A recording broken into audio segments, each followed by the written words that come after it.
Very good afternoon to all of you. I am here with you on the continuation part of the subject that is called as electrical machine design. In my previous lecture, I will discuss with you people what do you mean by electrical machine design, how the machine design can be done, and what are the various parameters and what are the various guidelines that you should follow for designing the machines. Now, before going to the design part, how a machine can be designed, we have to know what do you mean by this electrical machine. Now, we all know electrical machine. In our electrical, there are basically three types of machines available. And these three types of machines are, we have a transformer, we have a generator, and we have a motor. Now, it's depend upon the input supply. For example, as we all know, a transformer is a device which can be used to transform the voltage, which can be used to alter the voltage, but power remain constant.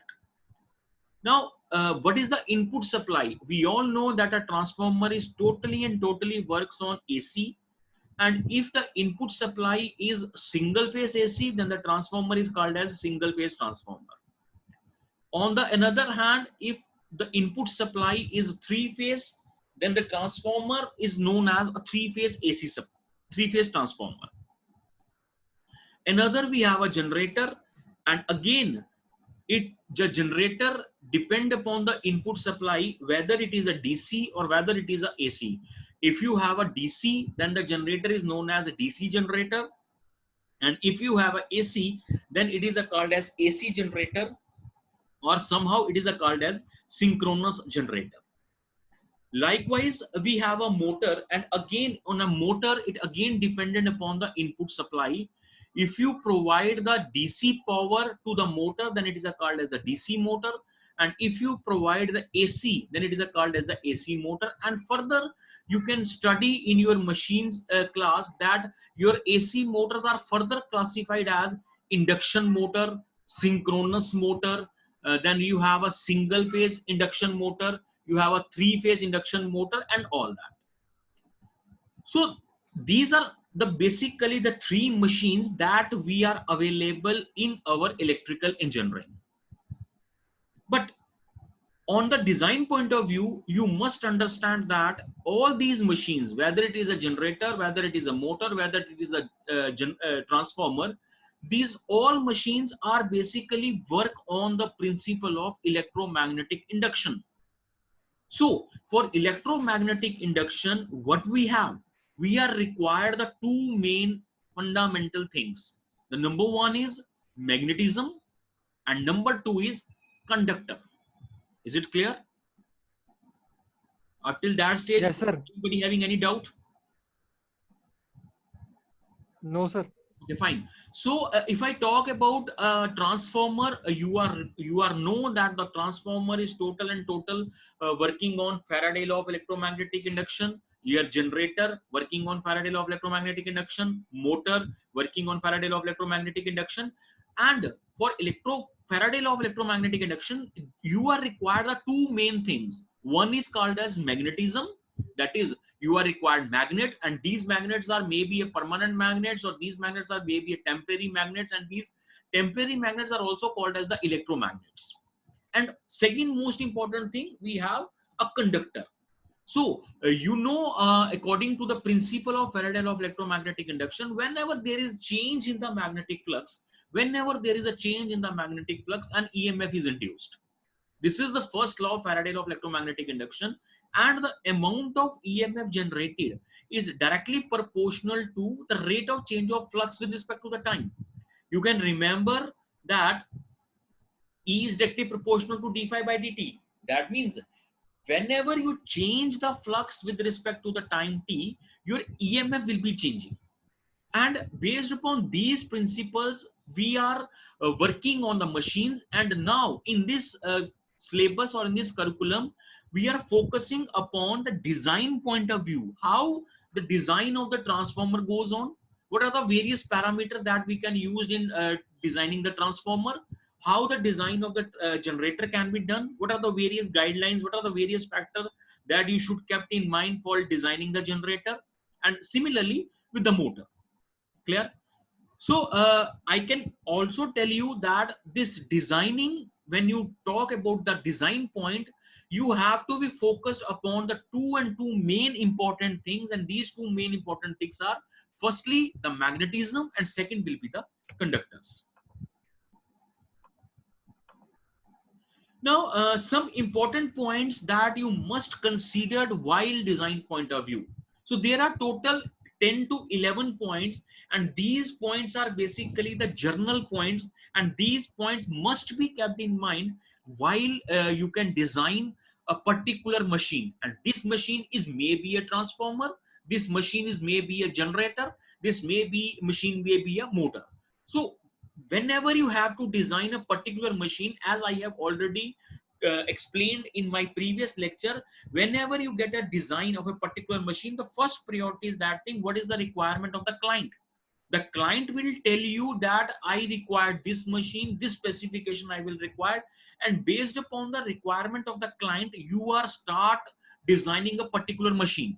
No, when you start designing a particular machine, what are the various points that you must kept in mind while designing a particular machine? And as I have already explained to you, this machine is maybe a generator, this machine is maybe a motor, and machine may be a you can say that a transformer.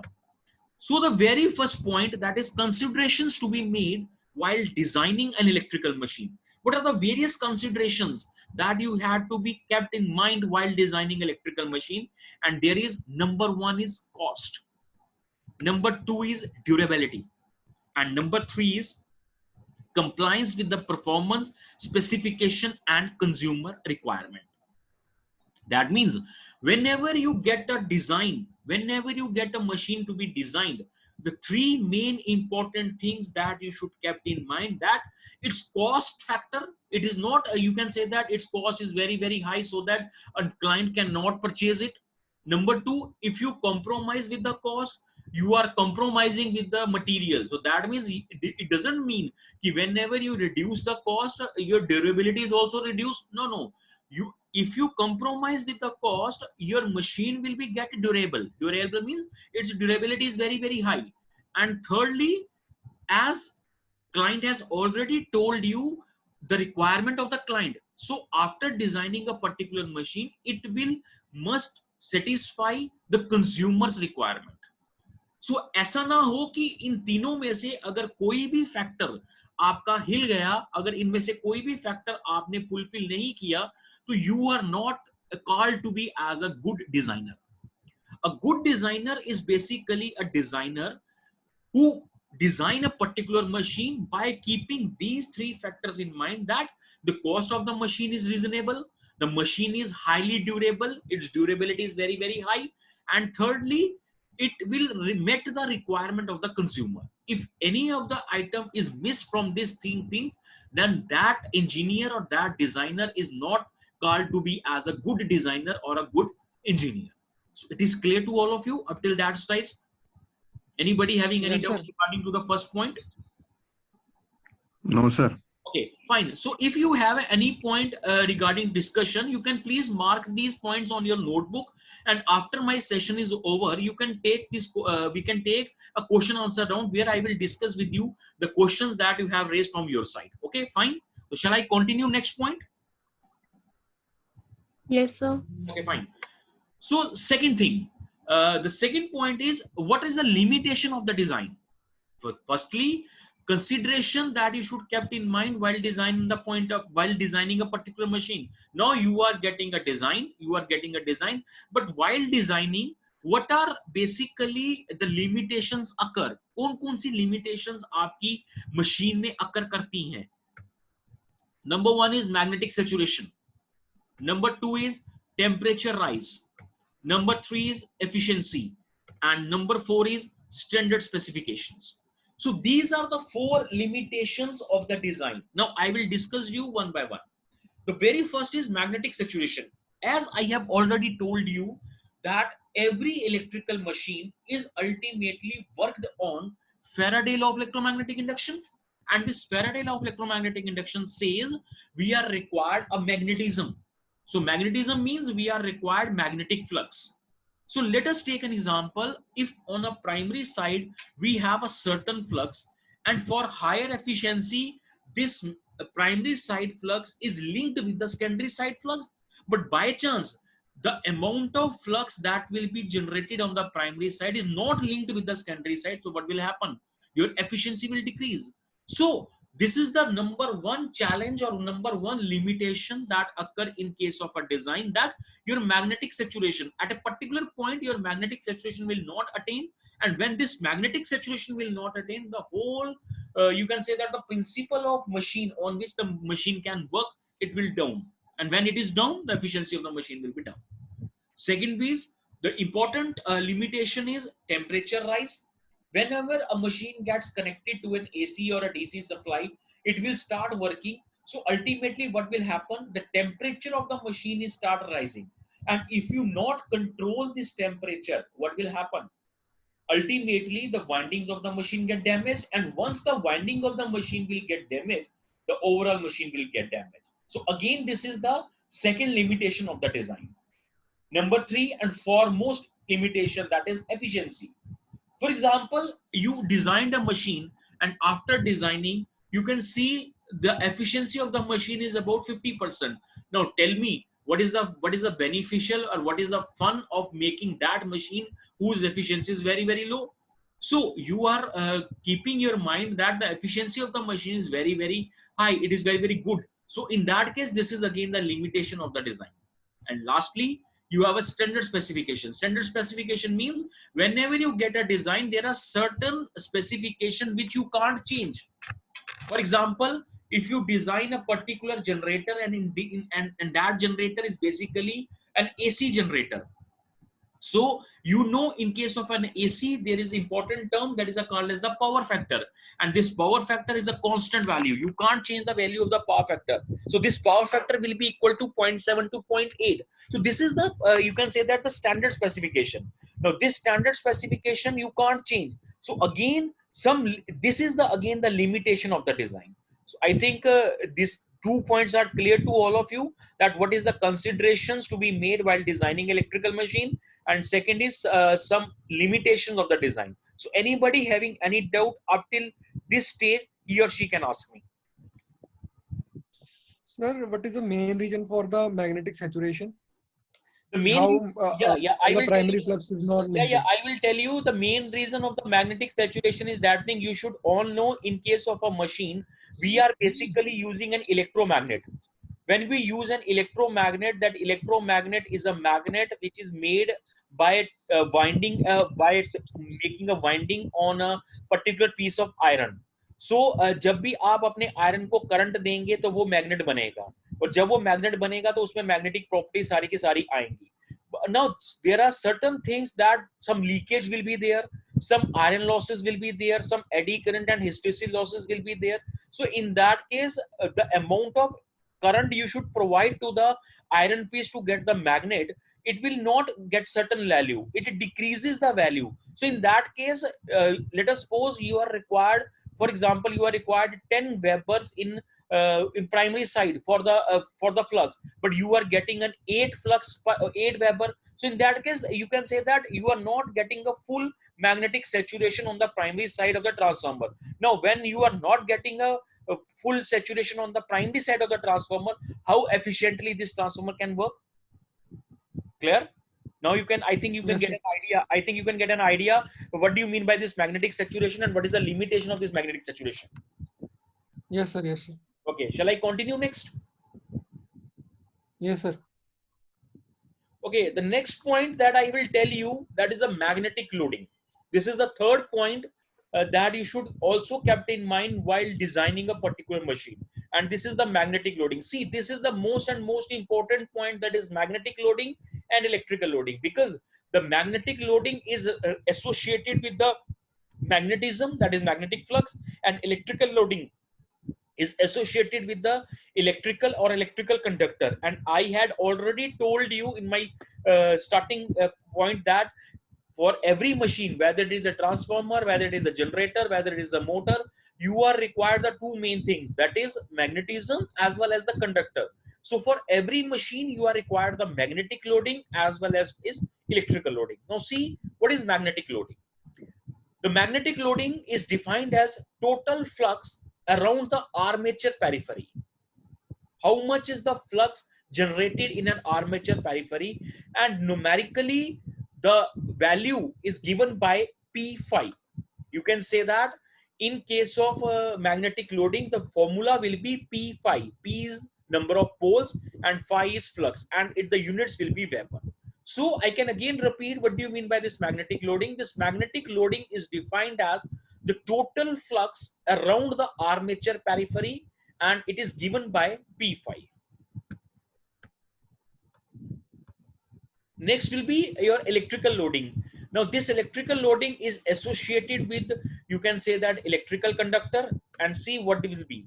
The total ampere armature ampere current conductors around the armature periphery is known as total electrical loading, and it is given by the formula Iz into Z, where Iz is current per parallel path and Z is total number of conductor.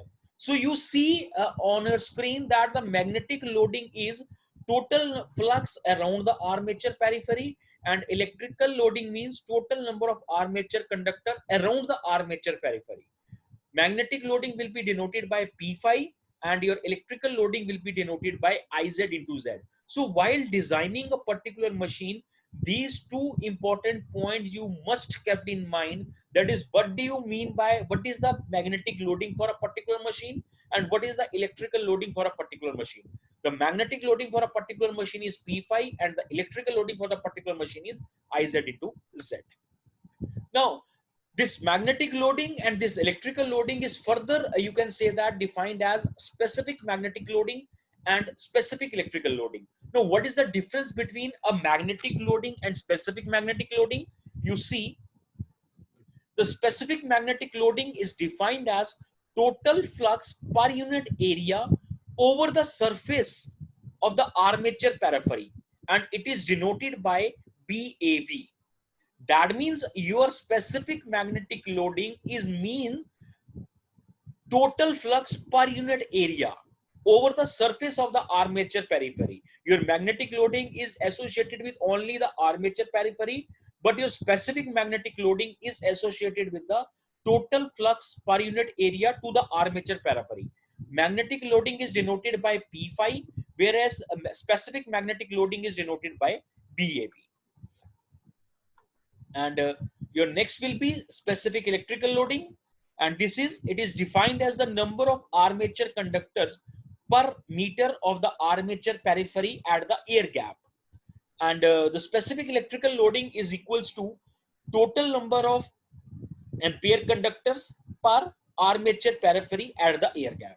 So in my coming lectures, when I start designing a particular machine, we are seeing what is the numerical formula, what are the various factors on which this magnetic loading and this electrical loading depend. That I will discuss you in detail by next lectures. Clear? So until that stage, anybody having any doubt, he or she can ask me. Anybody? Or shall I continue next? Sir, can you repeat the specific magnetic loading and electrical loading? Okay. As I have already told you that the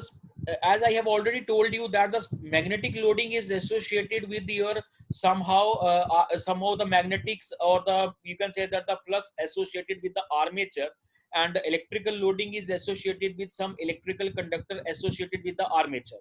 Now specific magnetic loading means आपका magnetic flux कितना है per unit area में. Magnetic loading सिर्फ बताता है कि आपका flux कितना है, टोटल फ्लक्स कितना है आर्मेचर के अराउंड में, बट स्पेसिफिक क्या है, एक पर्टिकुलर जगह पर. That is specific means particular. Specific magnetic loading means आपका फ्लक्स पर यूनिट एरिया में कितना है. And similarly electrical loading means it will tell you about the general information about the electrical conductors or the conductor rating around the armature periphery. But when you talk about the specific electrical loading, it gives a per unit area. That is why I will tell you that in case of a specific magnetic loading, you have a formula BAV is equals to P phi upon pi DL. I can tell you later on stage what is the empirical formulas for specific electrical loading and what is the specific magnetic loading. So when you have a specific magnetic loading, the formula will be BAV is equals to P phi upon pi DL. P is poles, phi is flux, pi is a constant value, D is the diameter of the armature, and L is the length of the armature.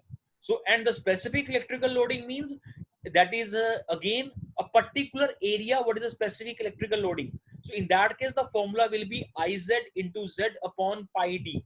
Iz is current per conductor, Z is total number of conductors, pi is a constant value, and D is the diameter. So you can say that magnetic loading means in a what will be the total flux, and specific means per unit area. Electrical loading means what is the electrical conductor, and specific electrical loading means per unit. That is the called as the specific magnetic loading and specific electrical loading. So anybody having any doubt now, he or she can ask me.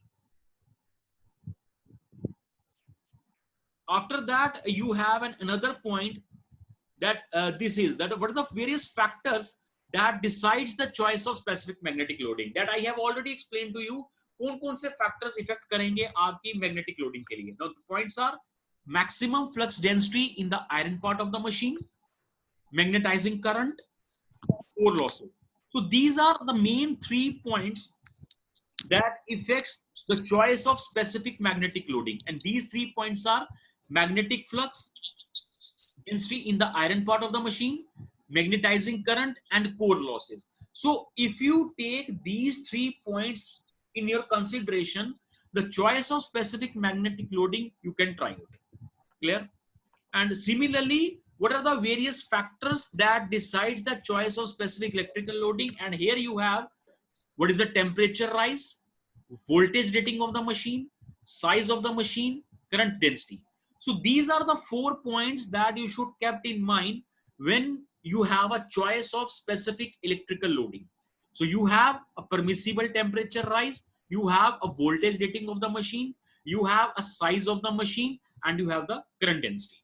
So these are the 4 points or factors on which the specific electric loading depends. Next, you have the design problems for electrical machines can be classified. Now, what are the various design problems that occur when you say a particular machine design? And these are electromagnetic design. You made a machine, you design a machine, and the problem occur, and that problem is associated with some electromagnetic design. Mechanical design occur, thermal design will occur, and dielectric design will occur. So these are the 4 design problems that will occur when you get a design. जब आप अपनी machine का design करते हैं, and after that you see these are the 4 problems occur in a particular design. Electromagnetic design means flux or ampere conductor design में कुछ problem आ सकती है. Mechanical design means mechanical parts. When you have to design a mechanical parts, the dimension will change or something will change. Thermal design means you design a particular machine, and after that when the machine will start rotating or start performing, the temperature is suddenly high, and if you not you can say that remove the temperature, the winding will get damaged. And also lastly, we have a dielectric design means whenever a machine has to be designed, some insulation will be provided, and there will be some breakdown in the insulation will take place, and this design is associated with called as the dielectric design. The last, that is the major consideration to evolve a good design for electrical machine. This point you should be kept in mind for a good design engineers. And what is this? A major consideration to evolve the good electrical machine are the specific magnetic loading, specific electrical loading, temperature rise, efficiency, length of the air gap, and power factor. So you can say that a good designer or a good engineer, when design a particular machine, that machine is having a specific magnetic loading, permissible limits, electrical loading, permissible limits, temperature rise is not in exceed to a particular temperature, machine is having a very, very high efficiency, the length of air gap is very, very low, and a good power factor. So these are the points that evolve the good overall design. When you take all these points in your consideration, you are getting a machine, and that machine is very, very good machine in that case. So this is all about for today lecture. What you have to discuss in your today lecture, you are discussed about what are the various points or what are the various considerations you should kept in mind while designing a particular machine, how a machine can be designed, what are the various factors that will affect the design of a particular machine, and this is all about the particular lecture. Now in my coming lecture I will discuss how a design can be calculated, कैसे हम लोग अपनी machine का design करते हैं।